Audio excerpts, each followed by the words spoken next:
Bien. Buenos días. Es un placer que mi micrófono es ok, yes, certainly.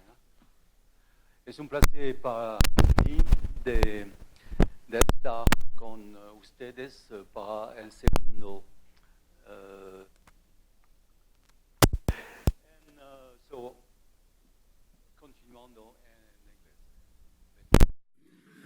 inglés. Okay, so you can see again. Yesterday, we did the first part, very simple stuff. And I big numbers of the second part. And in fact, I analyzed that in the first part, sometimes when I mentioned the application of GMR, I said that there was application for magnetic sensor for cars, for automotive industry, but I realized that I forgot to put the slides in my PowerPoint. I can so to come back to this first part, the first application of the GMR, I say 4 hours, commercially 4 years after the discovery. For one type of application that you find probably in your car today, because it's very general, this type of applications, to follow the motion of the piston in the cylinder. There is a magnet here, and the position of the magnet is detected with a great precision by a GMR sensor. For example, this has been developed by Bohr in Germany for many German companies, and so this allows to synchronize the injection with the motion of the piston very precisely. And for example, I took this image on the side of the Audi, the car company, German car Audi. Another type of sensor you can find in your car. I don't know who was, I have no Audi, it's too expensive for me, but maybe this sort of technology. This is a technology designed to follow the motion, the position of the valve here. And so with the magnet on the valve and the GMR sensor, you can also detect the motion of the valve and synchronize the injection with something else. Okay. So, and now I proceed with classical spectroscopy and coming back on the TMR. And what we have understood yesterday, that there was a first generation of magnetic envelope with a relatively modern TMR. I show characterize the TMR with the first experiments at MIT, Mudiram in Japan, Miyazaki. And 10 years after, it was a important, significant advance with the discovery of new type of tunnel junction with much higher TMR. For example, for this ion, MGO ion, from this work in Tsukuba in Japan, you can see, and one of the layer magnetization is pinned by antiferromagnetic material, and so only this layer can be switched. And so when we switch this layer, you can see a large magnetoresistance at room temperature, 200%. And if you look to the variation with time, since these first experiments, now we are at about 400% or even more today. That means 400%, that means that for the parallel configuration, if there is 100% for the parallel configuration, one going to 100 for 400, 500, a multiplication by a factor of 5 between the two configurations, parallel and anti-parallel. And so now I want to explain how this advance has been possible, and as in many domain of physics, by a combination of experimental results and theoretical advances. Experimental results. So, for example, these results, these results have been obtained by a postdoc in our lab, De Teresa, a Spanish postdoc, and the surprise was that looking at the TMR of several magnetic junctions with always the same electrodes. The electrodes are cobalt, and this LSMO is a insulating and ferromagnetic oxide. I don't want to explain this, lanthanum, strontium, etc. But with different barriers, simply changing the barrier, this aluminum oxide, strontium titanium oxide, another oxide, titanium oxides, and you can see, depending, simply changing the barrier, the TMR can be reversed. This is the usual TMR with a smaller resistance in the parallel configuration, and on the contrary, the resistance is smaller in the anti-parallel configuration for these three systems. And this was in contrast with the preceding understanding of the TMR, that is something uniquely related to the density of states of the two ferromagnetic electrodes. But in the experiment I have shown, the ferromagnetic electrode was exactly the same, and only by changing the barrier, we can change the sign of the magnetoresistance. And this led to theoretical advance in the understanding of the mechanism of the tunneling magnetoresistance. Merle, for example, Zhang and Butler, I can cite. And the idea is that what has been suggested in the paper of De Teresa a few years ago, that there was, in fact, the tunneling is different for different symmetry of the wave function. For example, in the system cobalt, MgO cobalt, if you're looking on the wave function in cobalt, there are several symmetry of the wave function, delta 1, delta 5, delta 2, and depending on the symmetry, the tunneling can be very different. The exponential decrease, this is logarithmic, so the exponential decrease of the wave functions across the barrier is very different for delta 1, delta 5, and delta 2. That means that this one is only weakly decrease, reduce, and the other particularly disappears, the intensity of the wave function disappears very rapidly by several order of magnitude. And so this is, so all the symmetry of the wave functions does not tunnel in the same way. That means that what is important is not the spin asymmetry of the global density of states, but the spin asymmetry between spin up and spin down for this wave function, which mainly will carry most of the current. And so the concept is to look at a system in which, for example, there is a strong asymmetry for delta 1. And this is the case for cobalt.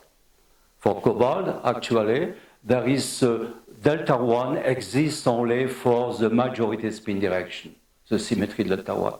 That means that in the anti-parallel configuration, if one considers also that for very high quality interfaces, there is a conservation of the symmetry at the interface and also conservation of the spin. That means in anti-parallel configurations, this, if this electron of symmetry delta 1 and spin up cannot go through the barrier because there is no state of delta 1 symmetry with the same spin orientation. Because this symmetry exists only for the spin parallel to the magnetization, for example. And so this transition, this tunneling is forbidden, and only it exists only in the parallel configuration where one can go from majority spin delta 1 to majority spin delta 1 because the magnetization are parallel. So that means it was to say that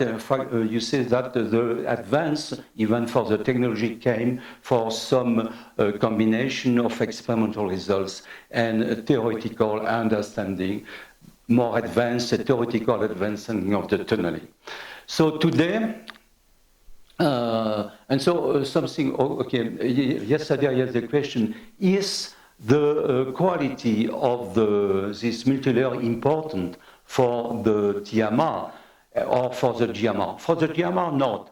The multilayer for GMR are made by sputtering. The interfaces are relatively rough, but sometimes even the scattering by the roughness of the interface is very spin dependent and increase the GMR. And so the quality is not really important for the GMR. But for the TMR, because the conservation of the symmetry, if the interface is rough, the symmetry will not, there will be some mixing of the symmetry of the wave function, and the TMR will be reduced. And so the quality of the structure is much more important for the TMR than from the GMR.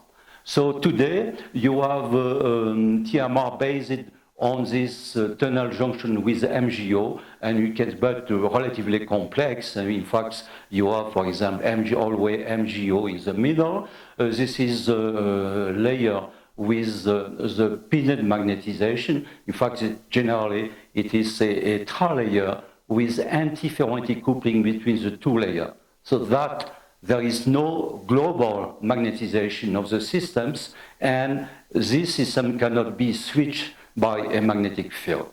But the tunneling will see only the magnetization of the upper of this layer. This is an artificial antiferromagnetic layer that remains fixed and cannot be. On the contrary, the field can switch from the two positions of the memory, for example, two positions of the resistance by the switching the free layer.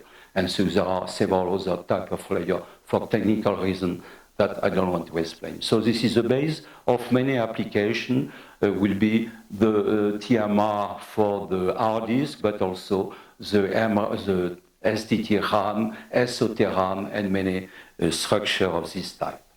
So, for example, in the hard disk of today, to replace the GMR, you have here a TMR sensor. And so this is in the middle. There is something, this is the magnetic tunnel junction here, you can see, and corresponding more or less to this sort of structure. And for the best, the highest storage, density of storage are now today in the computer, in the hard disk of the terabits per inch square, and this corresponds to this image of the magnetic domains on the track. You see the magnetic domains in red, for example, here have something like 15 nanometers. Performance of the hard disk today for the storage and for capacity of density.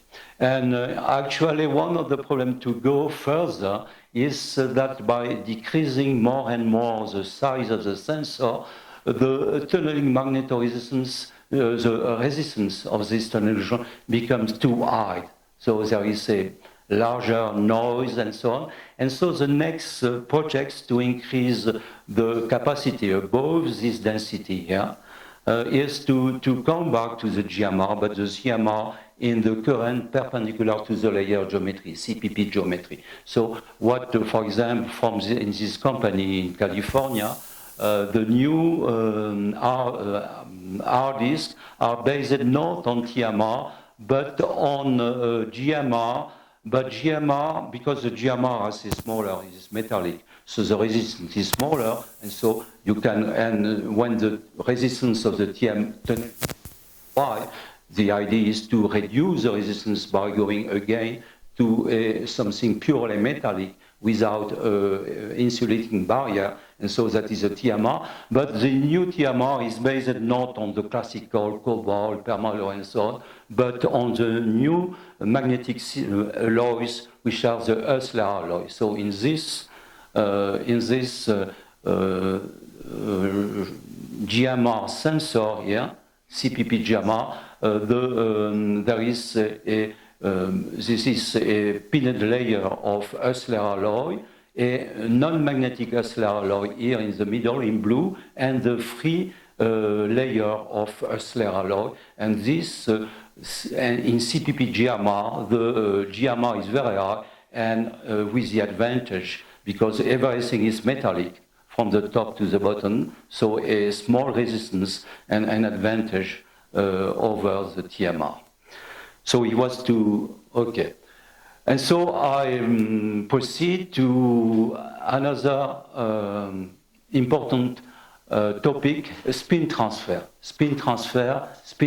torque, physics and application of what is called STT, spin transfer torque. And so it's a cartoon to show you what is really the spin transfer mechanism. In fact, this is a piece of magnet, and what occurs when I send a spin polarization downward to the spin polarization in the magnet. So you down, reverse the magnetization, reverse the magnet, okay? This is the effect, what is called the spin transfer torque, that I will explain now. In fact, there is an analogy between the transfer of velocity between colliding balls. For example, in France, la pétanque. La pétanque is I don't know if you know the name, la pétanque. This is well known in France. The balls, a game with balls, and the ball colliding another ball can stop and give its velocity to the ball that has been collided, and this is exactly a transfer or linear momentum, a transfer of velocity. And spin transfer is exactly the same thing, but not for the linear momentum, but for the rotational momentum, for the spin. Okay, so it's exactly the same.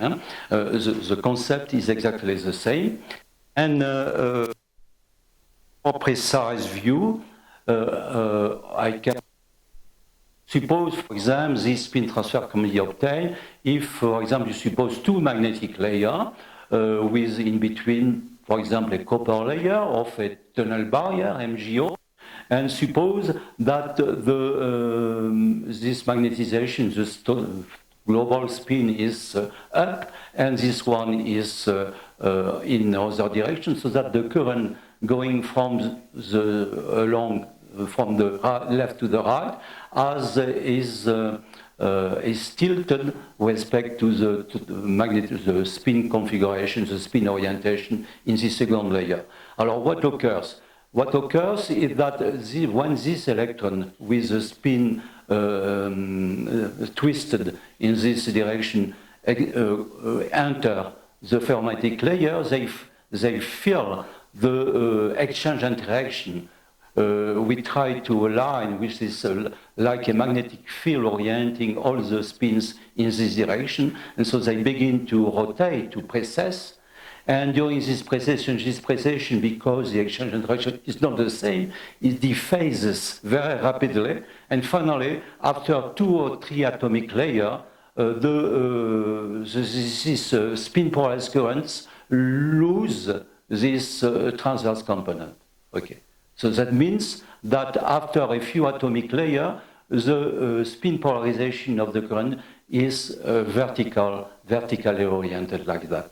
And that means that this spin, conservation of the rotational angular momentum, conservation of the spin, this spin has been given to the total spin of this magnetic layer, or in other way, after a few atomic layers, this spin component carried by these currents has been given to the total spin of this layer. That means a rotation of the total spin of the magnetization, or a torque acting of the magnetization, the equivalent of a torque acting of the magnetization.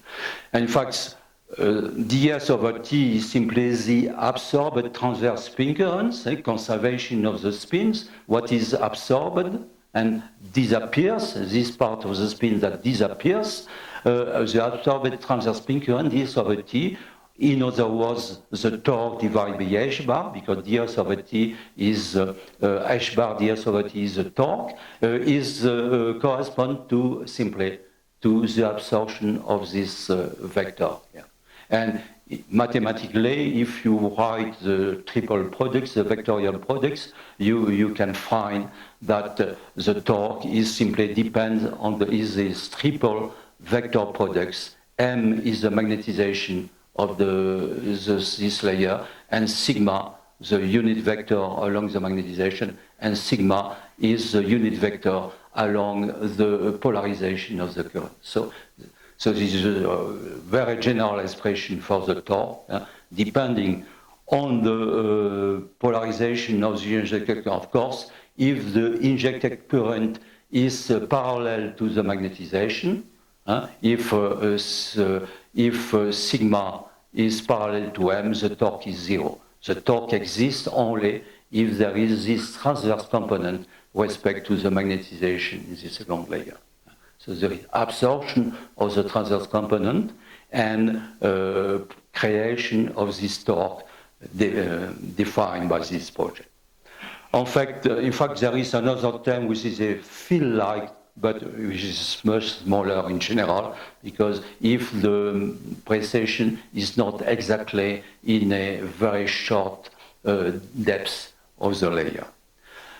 And so finally, this spin transfer torque will be used in many devices, in many experiments, to manipulate the magnetization, to switch the magnetization, for example, in memory, and then the torque can be introduced in the classical Landau-Lipschitz-Gilbert equation describing the dynamics of magnetizations. That is this equation, which includes dm over dt, equal to the torque if there is an applied field, the torque due to the field, this torque that tend to make the precession of the magnetization around the axis of the field.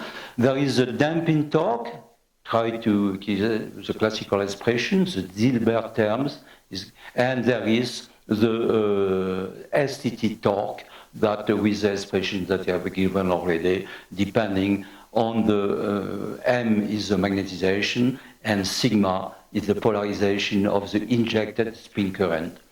And so this is the main equation, the expression of the torque and the expression, the classical expression of Landau-Lipschitz-Gilbert equation with this additional spin transfer torque. There is also more, okay. And so, for example, if I consider this experiment on my cartoon, where I inject this spin polarized current into this magnet here, with this spin direction opposite to the total spin of the magnet, as we have seen, how to explain this reversal. So I suppose that the magnetization initially is the axis of the magnetization is vertical like that. Without injections, there is only, you suppose that, for example, there is some departure of the spins from the equilibrium positions. You know that due to the torque, the torque due to this field here, there is a torque we try to induce some precession, but there is also this damping here, which is given by this vector products, which is directing to the center and progressively makes that the precession decrease and one goes to the equilibrium positions. And now supposing, as this is the classical motion of spins around an equilibrium position, around a field that can be either anisotropy field, applied field, or anything, establishing the equilibrium position. And now suppose I inject a current with these spin orientations.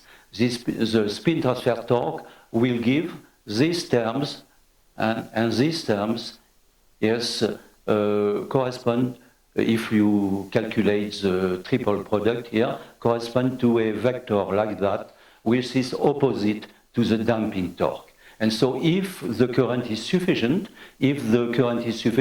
this torque will compensate the damping torque, and instead of the precession, instead of decreasing progressively, spiraling progressively down, will be increased and progressively will reverse the magnetization of the magnet. And this is a way of describing generally from the beginning you have all the picture, the physical picture, the absorption of this transverse component, the resulting torque, the Gilbert equation, and finally an illustration of the Gilbert equation in this situation when you inject this spin direction for a total spin aligned upward. What I can say is that this is a little too simple. In fact, this term is often called anti-damping torque because it compensates the damping. Okay, the spin transfer torque is a torque compensating the damping and pulling the magnetization out of the equilibrium position. But remark, if you look in the paper, sometimes appear also another term, generally smaller, which is a field-like torque of different symmetry. But the main term in the spin transfer experiments is this anti-damping torque. So this, you can, from this equation, you can explain more or less all the spin transfer experiments. And for example, I take the experiment like this one. What is the experiment is performed in what is called pillars. And pillars, that means this sort of pillar in which this is a first layer, which is the polarizer with a fixed magnetization. There is, for example, either copper here or MgO. Suppose this is a tunnel junction with MgO barrier, and this is a free layer with the magnetization in red. And what occurs when one sends a current from vertically through this pillar, and supposing that and supposing that we are in the good direction, because opposite direction correspond to different opposition direction of the spin transfer torque. What occurs is that there is a specific torque that exceeds the damping torque and progressively increase the precessions like that. And finally, after some stage, the magnetization, after precessing like that, begins to go on the opposite side and precess progressively to the opposite direction, anti-parallel. This is what occurs, for example, in this type of experiments, and also, for example, in what is the device called STT-RAM. Example of experimental result in this type of pillar, exactly, in this experiment by Japanese group. You see, when apply the currents, this is, of course, the two states, parallel and anti-parallel, correspond to different resistance of the tunnel junction, the TMR, and so starting from a parallel configurations and increasing the current in the directions, at some critical value of the current, one see a switching to the anti-parallel configuration of higher tunnel resistance, and going back is possible to, at this point, to by reversing the current, to reversing the spin transfer torque, and to come back to the parallel configuration. This is a typical experimental results. The switching time can be very short. It can be as short as 1/10 of nanosecond. And so these spin transfer torques are very interesting for application. For example, for memory, it can be obtained in very small device like that. And so it's a very local switching, depending simply on the currents. No, it's not a switching by an external magnetic field. And so this switching can be obtained in a very short time. And also it can be detected very easily because there is a TMR, so the variation of the resistance of the magnetic tunnel junctions. So it was to summarize mainly the main effects in STT plus TMR. Application. So the application will be mainly for what's called STT-RAM. So I say yesterday, in the computer you have the massive memory in the disk, but with a too long access time, you store the memory of the disk when you switch off the command in RAM, and the disadvantage of the semiconductor RAM is the volatility, that is the energy consumption simply to keep the memory alive, to keep the information into the memory.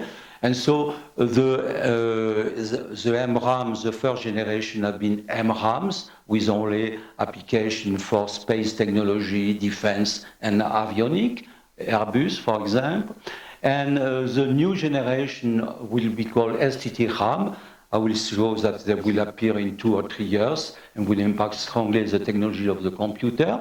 And what is a STT-RAM? Is a sort of pillar, again, with a polarizer, a free layer, and a tunnel junctions. And this pillar, this is a electron microscopy image. This pillar can be very, very small. The diameter is 19 nanometer here in this electron microscopy image. And in the MRAM is composed of arrays of this pillar like that, each with 2 states of memory corresponding to parallel and anti-parallel. The memory can be read by looking at the resistance between this line and this line here. And the switching is obtained by STT, by sending a current from the bottom to the top and switching by STT. And so this is the type of STT-RAM that have been developed and that have been always tested in many, by many companies of computers. And with the main advantage that the energy consumption of reducing the energy consumption become an important challenge. The energy consumption of the computers becomes so large, even in terms of proportion in the total energy consumed in the world, 10% typically, that it becomes important to reduce the energy consumed by all the, not only computer, but controller, everything. And also, of course, the transition, and so it is an important challenge for the technology of the company making computer to proceed to another technology beyond the usual RAM. And one knows now that the products are more or less ready, and that one sees it's difficult to, from a scientist like me in a laboratory, in a public laboratory, it's difficult to see what is done in the company. But one sees that many companies, big companies like Samsung or others, have made factories, new factories for these new components. And according, for example, one knows that there are huge investments to proceed from the technology of the RAM to the technology of the spintronic RAMs. Samsung, Global Foundry, Everspins have invested a lot to change their technology. For example, Samsung has built a big factory in China, and one sees that the Economical magazine also predicts an important growth of the market of the MRAM. With many advantages, non-volatility. According to what we know, the first is sure that in a few years, this STT-RAM will impact strongly the technology of the computer, but maybe progressively. One knows that the first introduction will be in the logic circuit, in the microprocessor, what is called the embedded memory, because the embedded memory is relatively easy to be better than what is called the SRAM of the embedded memory today. What you have flash and SRAM in your logic part of the circuits.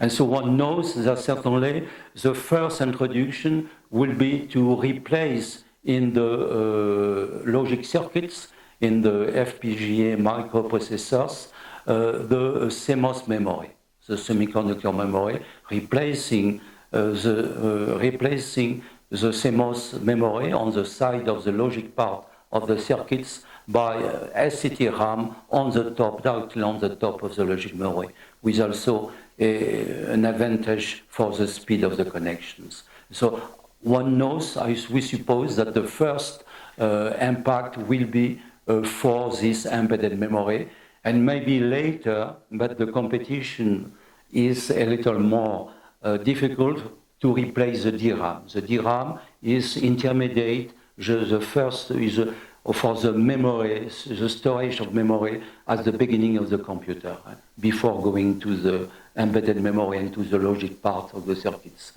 And the competition of the DRAM is more difficult because the DRAM are very small, and the difficulty now for the STT-RAM is to reduce even more the size of the device.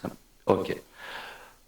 Okay, so for example, this is an advertising of a company making STT-RAMs, the company Everspins, that expects, they say that not only they will produce STT-RAM to replace the same RAM, but they hope also to replace the DRAM, and they hope also to replace the flash for some applications. So some company are doing a good advertising on their project. I don't know if they are right or not. It's not my problem. Okay. So what I can say even more general, you see, one of the concerns of the electronic industry, up to now, there is there is a Moore law for the electronic industry. It has been possible to reduce progressively the size and increase progressively the speed of the components. This is a Moore law. And one knows that due to physical limit, that with semiconductors, this Moore law is flattening off and will not be possible to go further. And so this is so the concern of the electronic industry is that you can see in all the roadmap of the electronic industry what can be done to go beyond, and there is several projects in the roadmap of the electronic industry to go beyond with project of molecular electronics and spintronics or electronics with graphene. And spintronic is certainly one of the most promising way. In fact, and I guess that this example that in the next generation of computer of STT-RAM to be integrated as embedded memory is probably the first example of hybrid structure before the CMOS age and the beyond CMOS that will be maybe in 10 years, something without any semiconductor. And so there is a long transition, certainly with hybrid structure, and this type of structure is certainly one of the first examples of this transition. Okay, so coming back to these pillars and to the spin transistor, coming back to physics a little. I am a physicist, I must come back to physics sometime.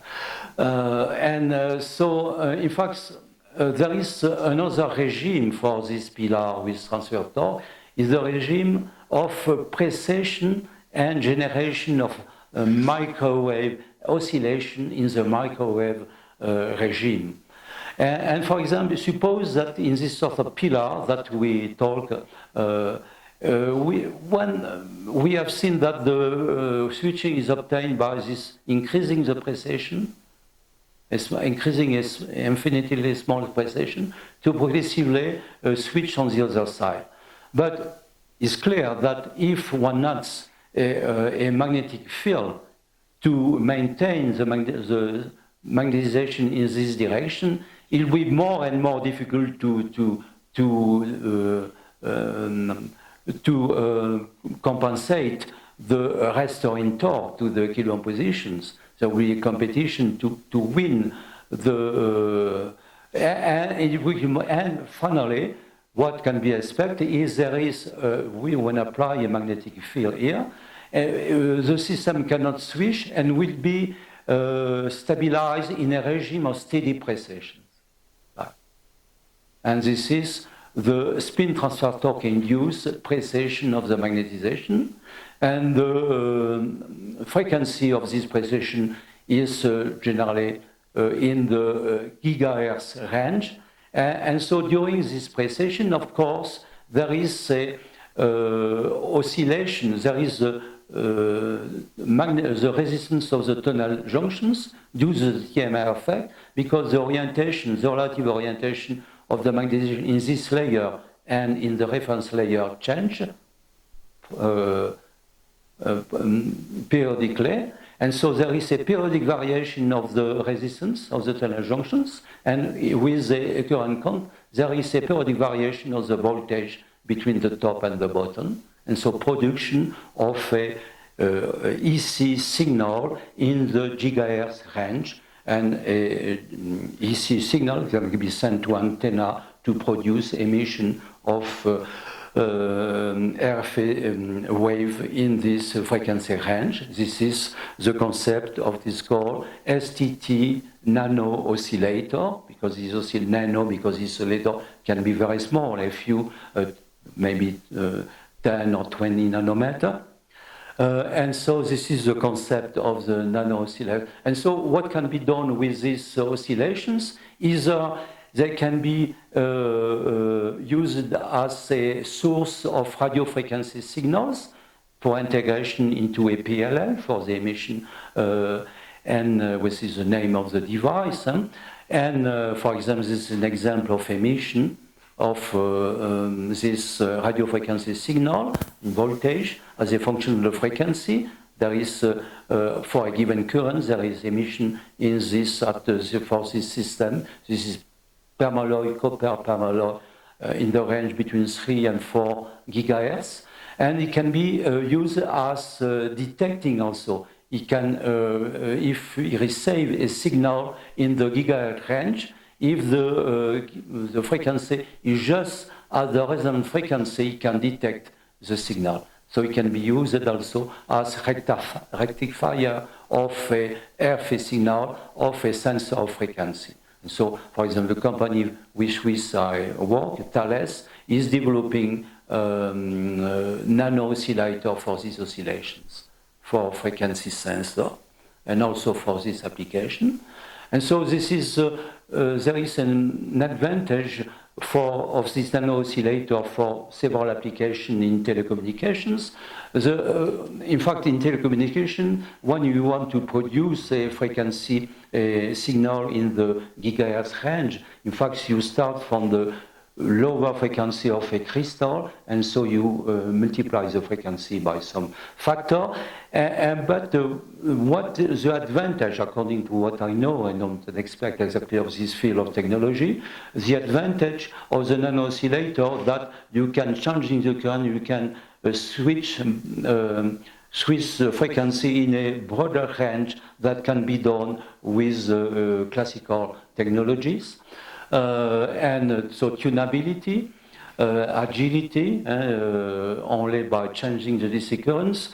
The quality factor can be high, we'll see some example, and another advantage is a very small size, below 1/10 of microns. Of course, for the ones this nano oscillator have a very small power, and the challenge are the increase of the power, and with the challenge of also synchronizing a large number of oscillators to, at the same time, increase the power and reduce the line width. So increase the quality factor. Okay, so for example, I can show you some example. It can be done in classical pillar. This is an example of result with a classical pillar like that. And so two layers separated by MGO. And this one has a frequency of about 5 gigahertz. But the disadvantage of this, we say, classical pillars is a relatively broad line. The quality factor is small. The quality factor means that the width, the spectral purity is high, that the width of the line is much smaller than the frequency itself. And so this can be done with this type of system, but the recent advances have been mainly with other type of structure, the same type of structure, but the different thickness of the permalloy, so that to stabilize a vortex configuration in the pillar, in the free layer of the pillar. You can see some image characteristic of these pillars, of these vortices, and what occurs is the transverse torque, when you apply, can be predicted by the Landau-Liefeld-Gilbert equation. Injecting a spin polarized currents from the reference layer induce this motion of the core of the vortice, like that. And these oscillations are also in the gigahertz range. And of course, when this pillar is beginning to rotate like that, this vortex, of course, this change, this means that, for example, if the most part in this position, the most part of the magnetization is in this direction, and after half a rotation is in the opposite direction. That means that the global magnetization of this layer change with respect to the reference layer, and so there is a change of the resistance that can be transformed into power. This is, for example, of course, this is the emission lines with different frequency depending on the current, depending on the current that in the pillars. And these lines are shorter than for simply precession, and even shorter. Okay, I will skip this. This becomes a little too complex mechanism. So to remain rather qualitative, in fact, a better spectral purity is obtained by, in this sort of pillar, by having two layers with two vortices and with the synchronized motion of the two vortices. Then one can get very thin emissions, very narrow emissions with a quality factor of a few thousands. And you can see the frequency, the broadening is in the range of the kilohertz, and the frequency is a range of almost 1 gigahertz. And so there is a recent advance on this sort of device to obtain high quality factor, and even more to increase at the same time the quality factor and the power, the total power, by synchronization of arrays of several pillars. For example, I'll show you an experience with two pillars only, two pillars with vortices in the both layers of the pillars. And for example, by increasing the currents in this current range, the frequency of the two pillars are relatively different, do not synchronize. And so there is each one has this emission and different emission, but by increasing the currents, the frequency become closer, and at some stage, the two pillars begin to be synchronized. And so at the synchronization, when the synchronization appears, then there is a single line, much very narrow and much higher. This is a result of the synchronization that is expected in the practical device, synchronizing several nanopillars to obtain at the same time an enhanced power and a narrow line of emission. Okay. Okay, so yeah, okay, it's already almost okay. I have maybe 10 minutes still. Okay, so another application of spin transfer torque is the motion of domain walls. Certainly, most of you have heard about this project of racetrack memory to replace the hard disk related to the current-induced motion of domain wall in a. And so the spin transfer torque can be also useful to move easily the domain walls in a magnetic film, for example. So this can be explained relatively simply.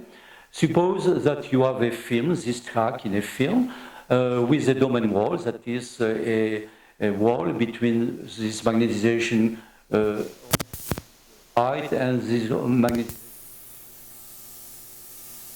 So what occurs in the, so that means if you consider the flux of spin, that means that you are you have an inflow of electron with spin along x, for example, along the direction x, and the outflow, on the contrary, because the magnesium is the outflow when one goes out of the domain walls is the outflow of electron with spin in the opposite direction.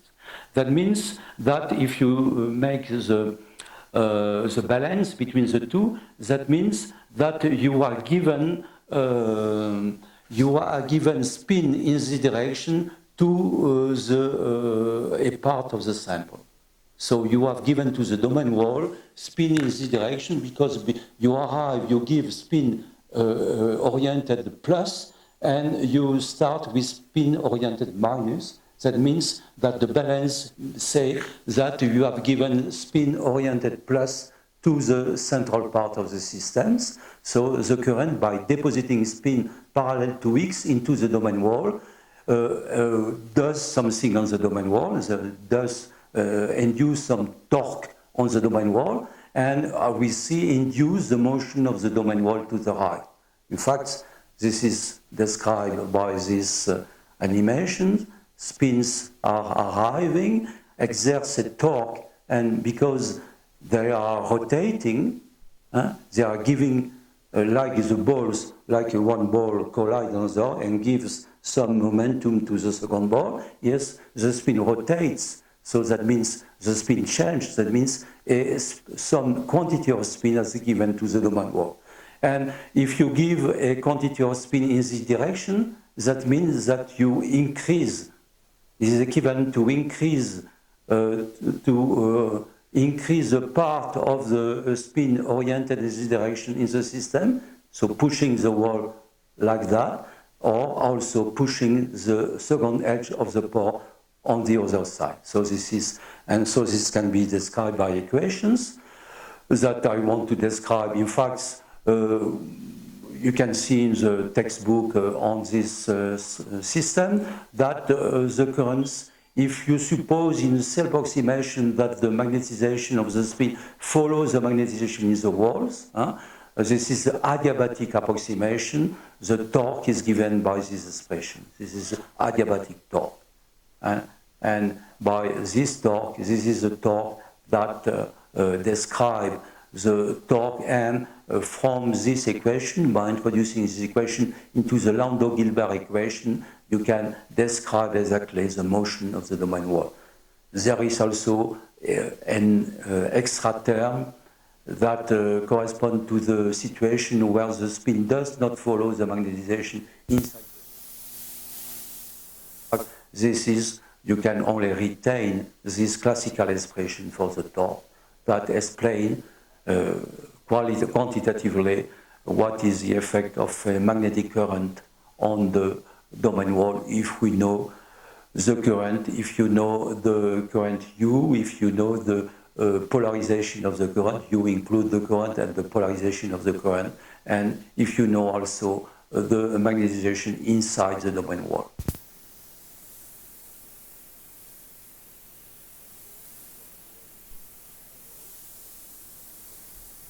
Large, that means that the same transfer momentum locally is described by an increase proportional to the m over x.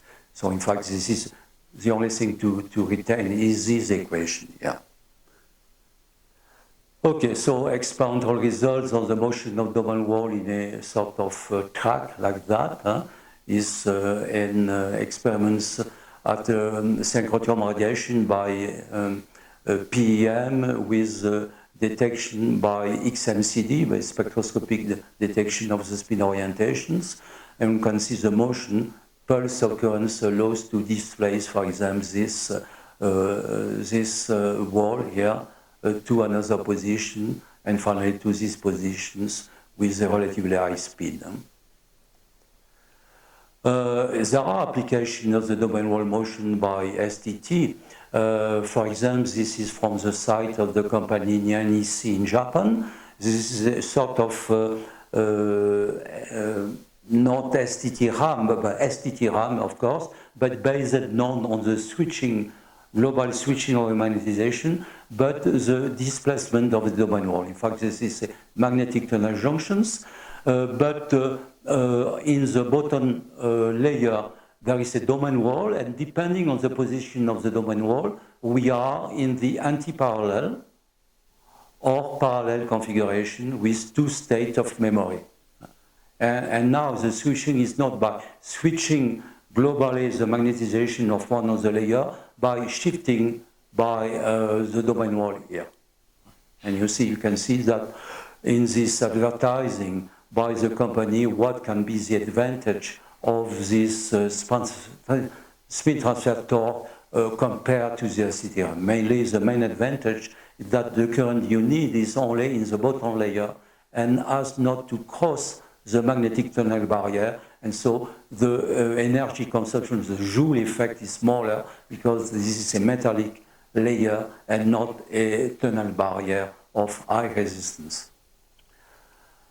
So one of the applications, as I say, is what has been proposed by IBM, Almaden, is another concept of for the storage of information, which is called the restrict memory. In fact, one of the disadvantages of the usual hard disk is the mechanical mechanism. In fact, mechanical mechanism is fragile. You know that we will be cautious with your hard disk because and also it's not very robust and it consumes also some energy. And so the ideal would be to have the same capacity of storage, but only with the solid state in a solid state device without mechanical part of the system. And this is the concept of restrict memory. The information is stored by a succession of domains in this track with opposite magnetization, 0 and 1. And instead of having a mechanical system to move and to move the head on the disk, simply this motion by STT of the domains can be either height at a given point or head on another detector. Okay, so there is no mechanical motion, but motion of the memory itself. This is something that has been proposed 12 years ago by IBM. It does not seem to work up to now, and there are many difficulties, and we'll see that with Skyrmium it will be certainly much easier with a new type of soliton that has been investigated in the recent 6 years, called Skyrmions. And I will say a few words on the Skyrmion too. In fact, maybe there is also, a Skyrmion. I have 2 slides on the Skyrmions. For example, in magnetic film, a Skyrmion is a sort of defect, this sort of whirling this is a magnetic layer with the magnetization up. And inside this Skyrmion, you have this sort of configuration. And Skyrmion, because it's based on the concept by Skyrm of topological protection. In fact, if you succeed in putting the spin in this orientation, that is, you can follow the rotation. They follow the rotation. I take this one. I take this one. Going from up, like in the layer, you begin to rotate in the counterclockwise to become down here in the middle, and going on with rotating also anti-clockwise to become up. And with this configuration has been established and is helped by the existence of what is called Yaroshenski-Moria interactions, then this configuration, this sort of defect, is topologically protected. You cannot twist it continuously to come back to this situation. This is what is called a topological protection. And so this sort of Skyrmions can be very small. A few nanometers behaves like a particle. They can be moved like balls. And so they are very promising for storage and treatment of information, and in particular to do what cannot be done easily with the domain walls, and to move the information stored by these Skyrmions. This is a simulation that we have made. Okay. So I suppose I will stop now at this stage. What do I want to say? Something else? Coming back to this situation, Okay, I can make to finish a small experience. What is a topological protection? You said you can try to twist this spin. It will be impossible to twist the spin to come back to this. It's more or less with like the Mobius ribbon, and I will do because I can do the experiments with. Okay, but there is a problem with the bell. And what is the topological protection? I can do a topological protection. This is a bell. Huh? Okay, you can, if you have the bell in the right way, if you close, then you can twist and you can always come back easily to the same orientation. But if you are doing in the wrong sense, yeah, you have something, and okay, I say it's easy to twist again, but you can never go in the, there is, this situation is topologically protected in the same way, geometrically, and it's like for the skyrmions. Once you have put the skyrmion in this configuration, it's impossible to come back. In fact, you come back, but there is a topological barrier, which is very high, of the order of the higher energy of the system. So in this case, the topological barrier is what the energy that you can make to cut the bell and to twist it for the regular position. Okay. So I have some problem with the microphone now, but it's not so important. Okay, so there will be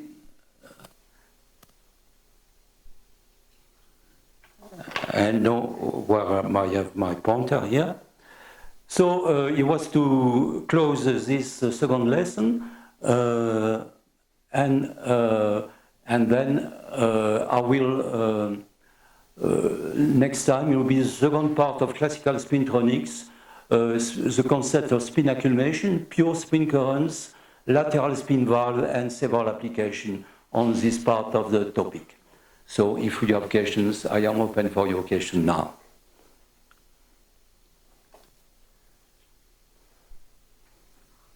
Yeah.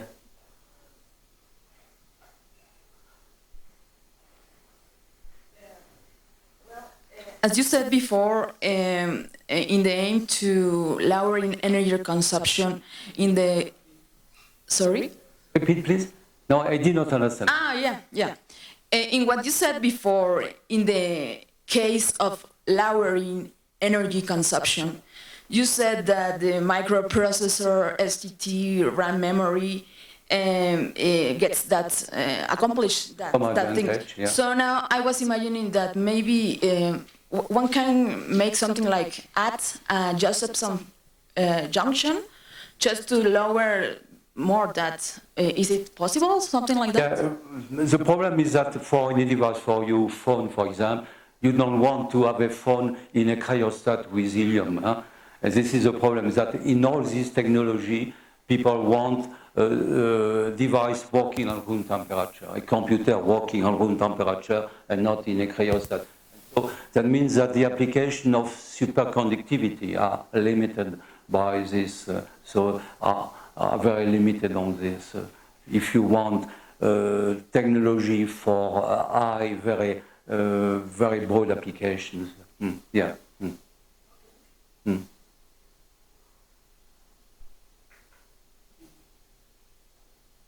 Yeah. Well, I have a question about how to measure the skyrmions, because this is protected, so... No, they can be measured. Okay, this is an important problem of today because this field is very new. So they can be seen, they can be imaged. I can show you some image of skyrmions. They can be image of skyrmion by magnetic force microscopy. For example, if they are big enough by Kerr microscopy. They can be detected by STM also, and also they can be detected by using what is called the topological Hall effect. In fact, when there is a current, the current are deflected by the skyrmions, and this is what is called the topological Hall effect, and to detect a Hall voltage. So there are several ways. So what will be the best way for the device? I don't know yet, but I suppose topological Hall effect will be good. Okay. So So this year, in fact, skyrmion is one of the main topics of research today, but it will not be included really in this serial lecture, but next year I will be on skyrmion. I will give several lectures on skyrmions. Yeah.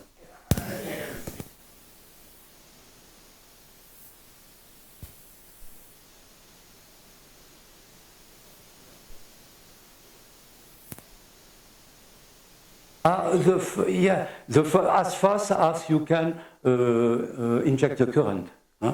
So a current can be injected relatively. So yes, I don't remember maybe 2-3 years ago I knew this, but it's called, okay, maybe coming back to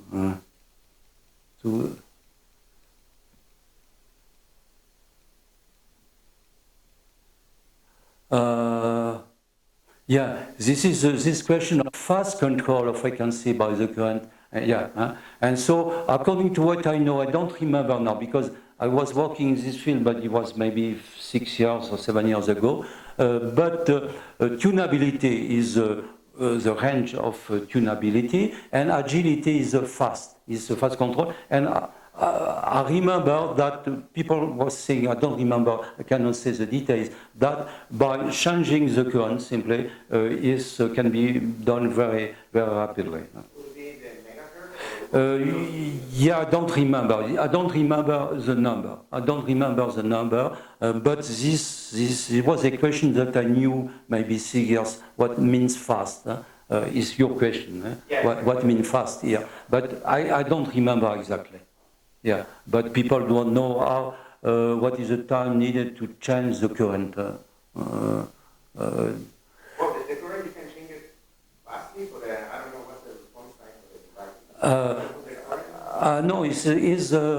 it's time to change the current. It's a time to change the current.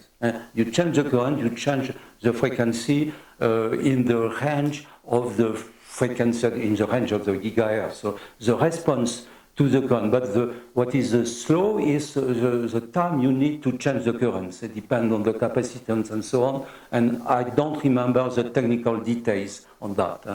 The question of capacitance of the circuits and so on. Yeah. Okay, I have a question here. I'm teaching a croissant. Thank you. Dislocation of waves. It's a phenomenon I have read about it in Nature, maybe. Have any relation among these skyrmions? Because the topology is Moebius band, even for the wave dislocation. So I maybe imagine something related with the skyrmions. The picture I gave of skyrmion is picture with atomic spins. So it's not exactly at the scale of atoms. So the skyrmion is not very, very small. It's small. The smallest as 4 nanometers. 4 nanometers means many atoms, a diameter of 4 nanometers. And so is this picture, the picture of skyrmions today are classical picture of local spins, local atomic spins. And so not really implying quantum physics effects. The quantum physics is in the interaction, the chiral interaction, Dzialoszewski-Moria is a question of quantum physics. But then when you have the interaction, the problem is an interaction between atomic spins. And so atomic spin is some low classical spins. Okay?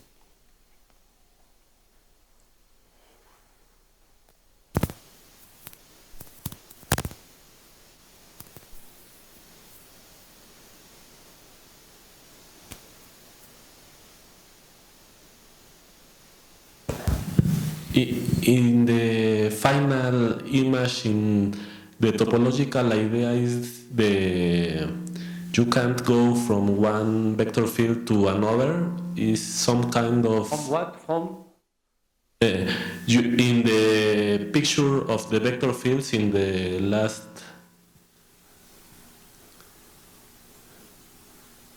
in this, in the, excuse me, in the, I understand that you can go from the picture of one vector field to the another.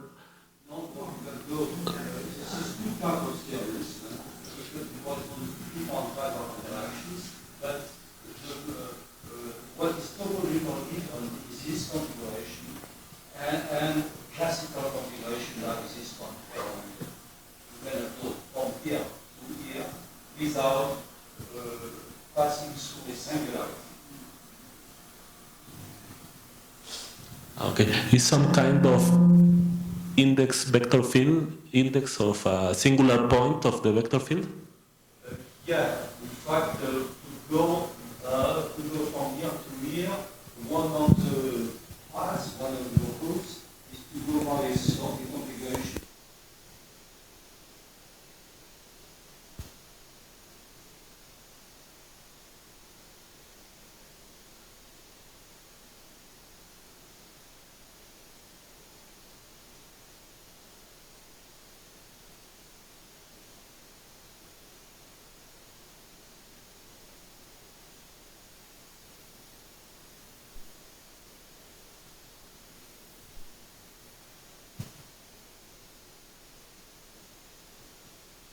Like to know in that slide too, how can you know that is that configuration where you will get top? How can you know that is that configuration? For example, this configuration, okay, you can look, you can have a observation tool that allows to see, for example, BLS, Brillouin light scattering, allows to know, or also Brillouin light scattering is one of the way, and also by effect. For example, the topological Hall effect exists only if you have this sort of state. Huh?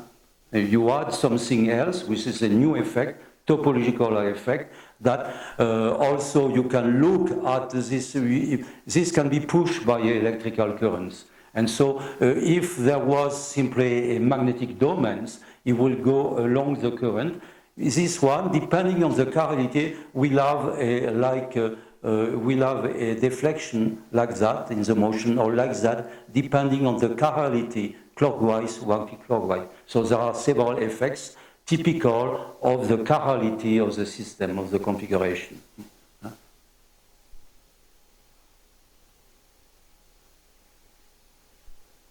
Yeah, I have some picture where one sees that this can be pushed by a current. This motion can be induced by an electrical currents, and depending on the chirality of the rotations, which is fixed by the Dieloshensky-Morin interaction, one sees easily that the motion goes to the left of this Spearman or to the right, and typical effects related to the chirality, to the clockwise or anti-clockwise, the character of the rotations.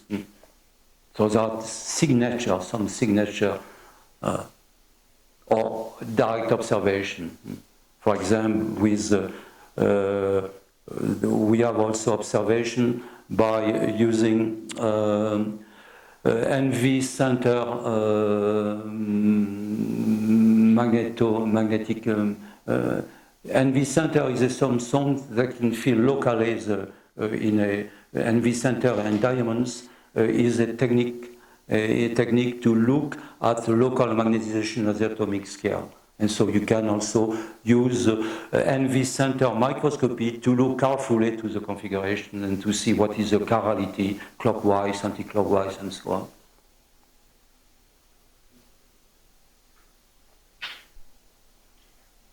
I see that, in fact, I exclude the Spearman from the lecture this year and only do the 3 slides at the end of this lecture, but I think that most of the questions are on Spearman. So.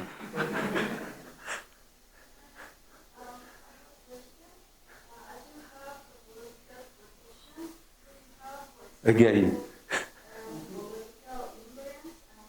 What?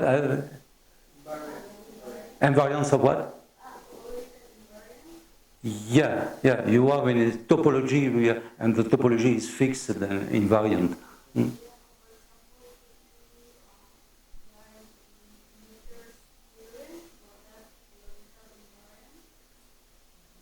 Which theorem? Huh? Huh? Yeah.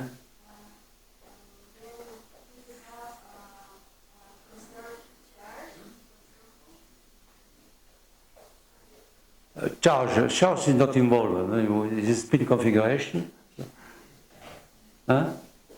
I don't understand exactly the question. This is characterized by a topological number.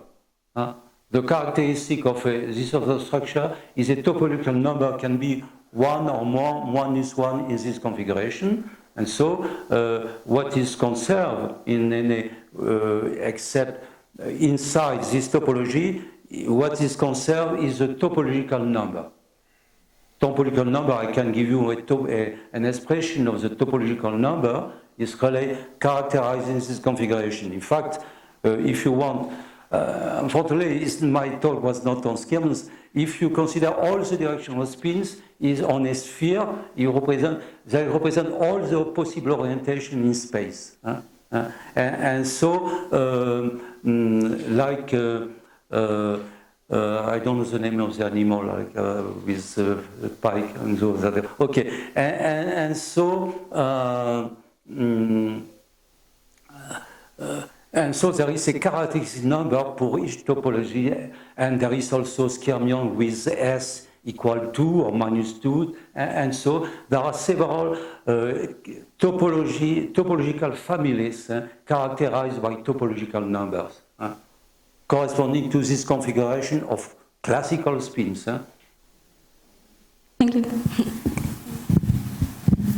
Yeah, but I can say that the concept of skyrmion has not been introduced in magnetism, introduced by Mr. Skyrm in the 60s in problem of elementary particles. To describe some states of elementary particles. Hello. Are coherent quantum effects unimportant in these devices? Sometimes, yeah, in what I described today, quantum physics is very rare. What I have described, I don't know where there was coherent effects. Difficult to see. In most effects, you see, yeah, of course, they are always coherent because, for example, in tunneling, even in the multi-layer of 30 years, the beginning of the multi-layer, the problem of coupling, antiferromagnetic coupling, or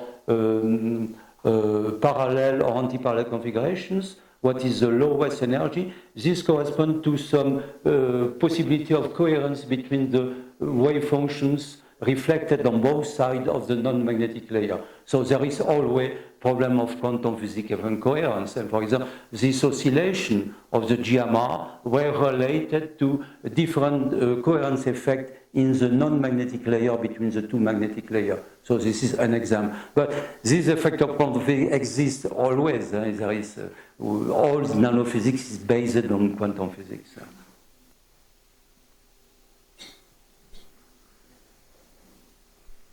In the same language, in previous slides, you have two border sticks. You have to tease in some separate from some distance between in previous slides. In the distance between another lens? Previous.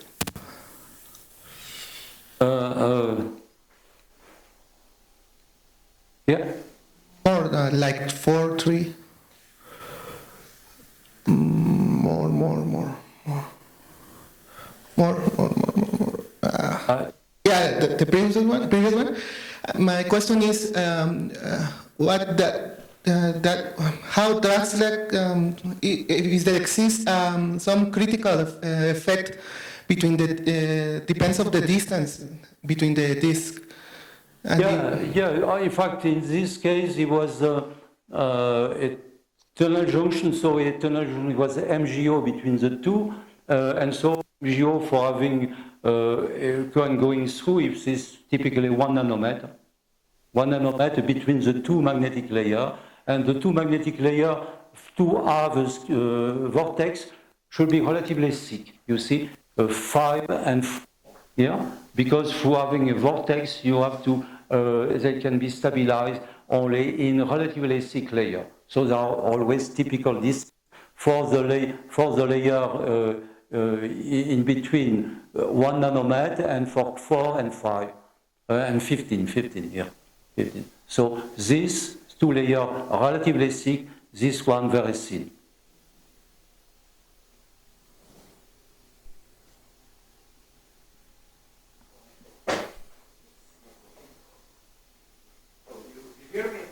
Yeah.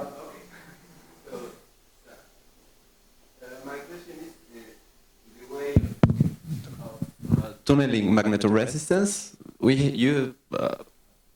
need an insulator between the layers. What happens if this insulator is polar? For example, a ferroelectric. Does the multiferroid coupling affect TMR? Yes. How does yes. The answer is clearly yes. It would be my last lesson. Yeah. In fact, there is the equivalent of TMR with a ferroelectric barrier is electroresistance, that is between two electrodes with different metals. Depending on the ferroelectric polarization, you change the tunnel resistance. And this effect is very large, it's called tunnel resistance. Okay, because advancing, okay, I can go then very far in the talk.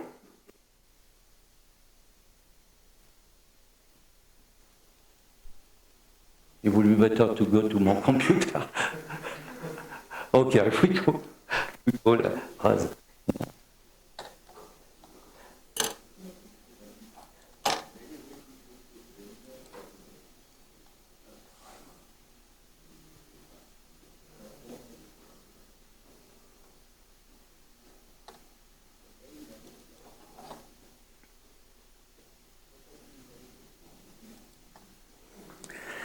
This is the equivalent of a tunnel junction, but with a ferroelectric material. Is your question? What can be done with a ferroelectric? Huh? Yeah, yeah. So this is a tunnel junction with a BTO, a ferroelectric material between two metals.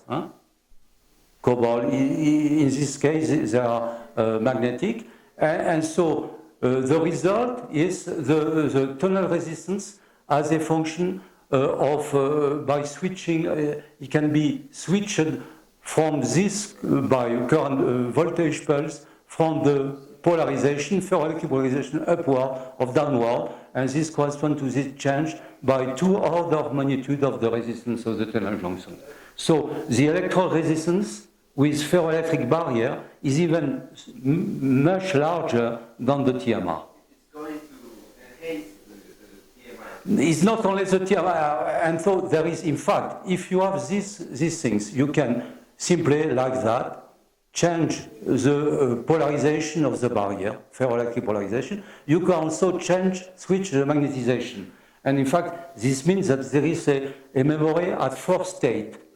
You can be up, polarization up, but parallel and anti-parallel, or we have it down, parallel and anti-parallel. That is a 4-state memory. This is the application of this sort of device. Yeah. But ferroelectricity is important. The problem with ferroelectricity is that it has been very difficult at the beginning to stabilize the ferroelectricity in very thin layer. This is the difficulty. You know it, but maybe. And so maybe there are some technical difficulties in making these sort of things.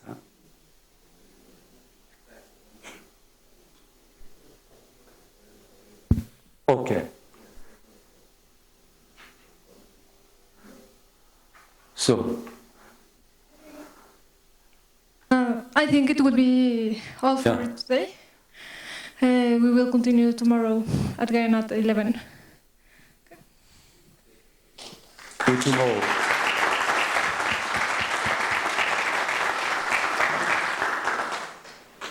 I can put my belt.